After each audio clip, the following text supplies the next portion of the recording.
บายดีปะลุงตอนเช้าๆเนาะ4 โมง 5 โมงแหละมาเกือบบอกทันตอนนั้นตอนเช้าๆกำลังคอง่วงไปลงไงไปเสียแล้วล่ะ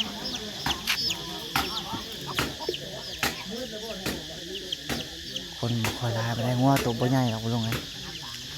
ตัวบ่ใหญ่ไปได้เมื่อคืนนี้มดก็มานอนในเรือน10 โมงแล้ว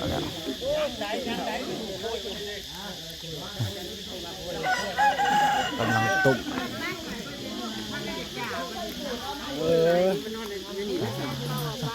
มือหนาก้อนสักเดี๋ยวเอาตังมานำบอกเอาตังก่อนนอนในใครนอนอ่ะ จักจันบ่ปลาเพิ่นต้มบ่ดีนะเคยแกงกินเนาะพอน้องเทนบ่เห็นกันแน่เลยเด้เฮ็ดกินก็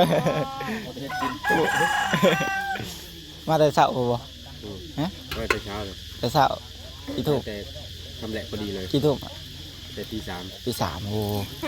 บ่เท่าที่เนาะหาเห็ดหาก็พอแล้ว ครับ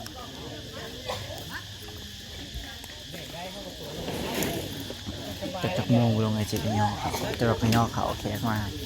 หาย่อเขา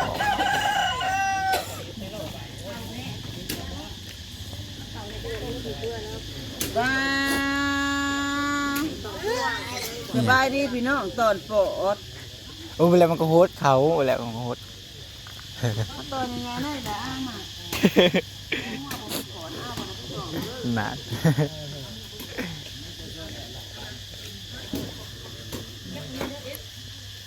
อะไรได้แกงหัวผมมีก่อนนะผมจะไปส่งหมูได้ ตุ่มแล้วกันอันเทศนั่นแหละประเทศลาบบ่มีลาบแม่นแหละลาบซุปทันแล้วตรงนี้เขายังซอยอยู่ลาบซุป กันป่าไปงานประดำจะเดินอันเดินก่อนใหม่ฮะเด้อ น้องมินี่บ่นี่ว่าดำน้องมินี่อยู่ไสแล้วนอนอยู่ไสได้นะ นอนอยู่บ้านปัง นอนอยู่บ้านปังเหรอมินี่ คิดว่านอนอยู่บ้านหลังสี นอน เขีย กั ว บแม่แล้วอยู่บ้านปังหมูแล้วเด้หมูบุญนึงมาแล้วก็บุญนึงอยู่เนาะตัวคนนั้นเราจะมาเรือหมูเรือหมูเลยมาทำใจข้าวคนกินแล้วกินแล้วมันก็เมื่อยมากแล้วบ้าน คนเริ่มเมื่อยตอนเช้าแล้วตรงนี้ตรงเมืองเขา ประเทศอะไรเฮ้ย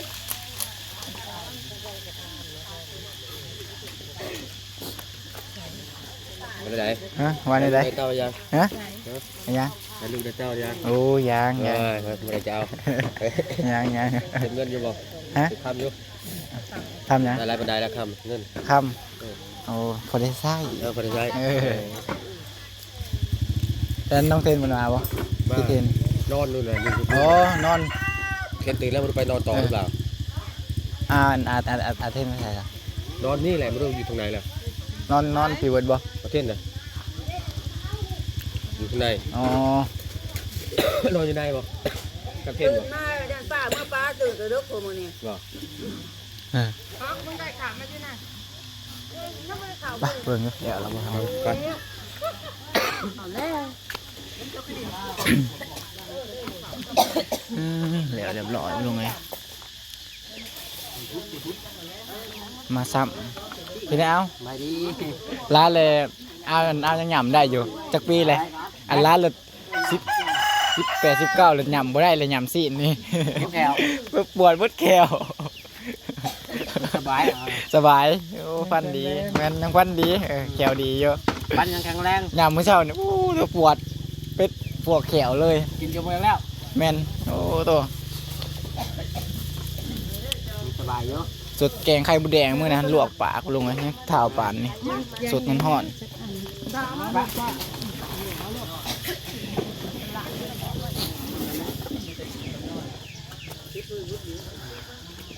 ตัวนอนนี่บ่ ฮะ นอนนี้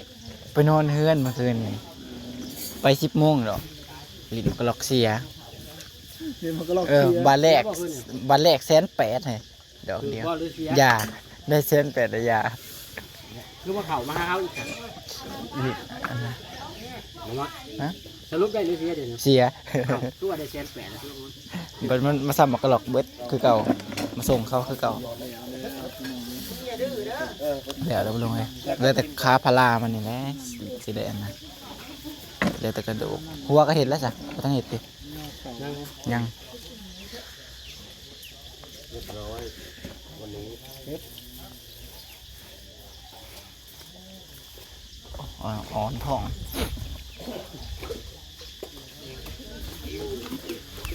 เมื่อวันนี้เกิด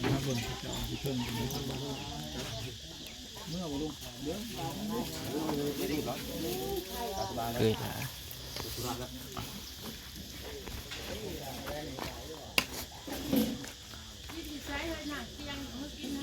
กำลังเลิกเห็ดมันก็เคยในเห็ดต้นบริมีอัน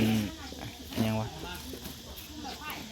เพื่อนบริมีกองบุญแม่นแหละมีแต่ต้นมาลงไง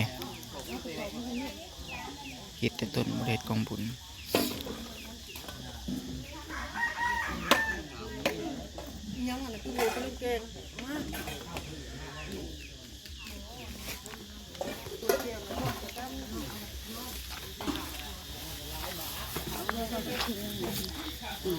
ลงเขาแล้วกัน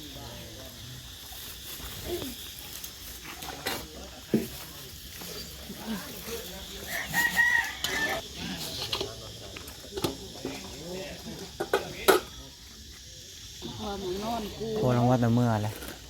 อีพอเมื่อไรไหมเมื่อแล้วปะเมื่อแล้วเอาโลด มันบ่น้อยบ่นั่น โอ้เจียวนะเนาะเกลือบริเข่านะนะเกลือแล้วนะป๊าดพอไอ้ เกี่ยวขึ้นมาหน่อย ก็คือกันแต่เขากับเกลือนะเบิ่งดีกว่าหมอยลงเลยเนาะ มึงเจ้าบ่นี่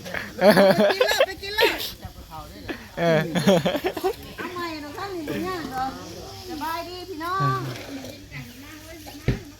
ฮะมาเห็ดกิน ย่าข้างนี้นั่นเอามาย าบัวเขา เอาไปกินโลด ฮะ กินเห็ดนั่นมัน กินแต่เสาใช่ไหมกินตัวกี้ แล้วไปโลด หวานเลย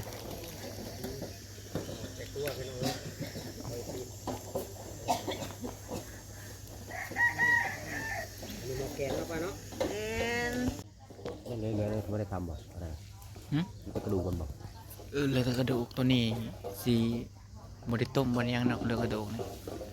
เพื่อนทานกับแบบพวกมะโคพวกกระแบงมาเขาเจ้าหรือว่าเราสิผักต้มบ่เหลือกระดูก กำลังพากินข้าวเช้าคนมาทันมากรักษานี่เนาะ ยัง จักหน่อยไปลงไงปลามันยังเขาเห็ดหยังไงคือมีแต่ต้นบ่ ไม่ บ่ได้มีกองบุญเพราะว่ามันเป็นงานแจกเด้อบ่ลงมีแต่สังฆทาน อ๋อทำสังฆทานอย่างเดียวมั้ง แม่น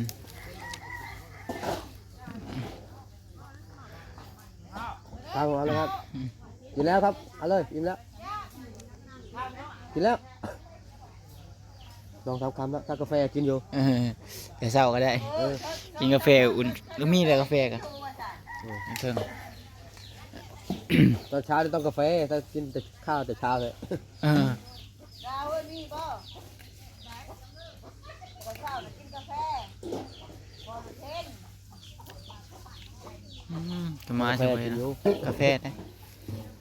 สดร้อนๆนี่มันก็พอ ไม่เห็นงานกับพ่อกินจะได้บ่ลงเลยเป็นคนลงโมนี่ตอนเช้านี่เพราะว่าเขากินข้าวสวยเด้ อืม เขาต้องกินกาแฟมันไว้เพราะว่ากินกาแฟตอนเช้ามันสิบ่อยากเขาเนาะ ใช่ แม่น สายๆนั่นแหละ ส สี่ ว ห้าย โมงเช้า2-3 โมงนั่นแหละมันถึงจะ ๆแม่นอยากเขา ครับ กินข้าวกันได้บ่หลายอีกได้กินกาแฟนี่น้อยๆหนึง ใช่ อันเดียวกับแบบกินนมพวกนมนี่แหละ ใช่ นมเล็กๆซอยอย่างแบบนี้แหละตอนเช้ากินบ่อยากเขา ตอนเช้ายังกินไม่ค่อยนั่นกัน แม่น ถ้าว่าจะเรากินพวกน้ำร้อนพวกโอนตินพวกอะไรชงนะตอนเช้ามันจะอิ่มพอดี แม่น บางทีถ้าอยู่ไทยไม่งั้นก็ถ้าอยู่บ้านก็กินแต่โอนตินนะ แล้วกาแฟ อ๋อ กินกับพวกนมปังอะมันก็อิ่มแล้วตอนเช้าไม่ค่อยน้ำ แม่นแม่น มันก็พอจะอยู่ท้องอยู่ได้อยู่แต่ถ้า กับวันไหน บัตรหมดวันที่ถ้า20 กว่านี่แหละ 20วันนี้วันที่4วันที่4โอ้ หลังสงกรานต์นั่นแหละ หลังสงกรานต์ปีนี้ หลังสงกรานต์ สิไปลินน้ำอยู่ปีนี้ นี่ สงกรานต์ ไหนนี่ สิไปลินน้ำอยู่ มาเดินไว้เล่นอยู่หน้าบ้านบ่ อ๋อมอง ปี เก่า นี้ไม่ได้ไปของเลย ที่ เนาะ ฮะ ปีได้ไปของแล้วนี่ เออ หากงมกระปงกระแป้ง เออว่าอยู่แม่น ทุกปีเราได้ไปแล้วได้นี่เออมันยังหนาว เดือน อยู่ เดือน4เนาะ ใช่ ตอนนี้น่ะมันน่ามาลงหรือยัง ใช่บุรีรัมย์มันเริ่มลงแล้วบ้างนี่ เอามาดองตามมาฮงเนาะคัก แต่หนาวนี่ใครจะกล้าลงน้ำ โอ้ยถึงเย็นเกียบเลยที่นี่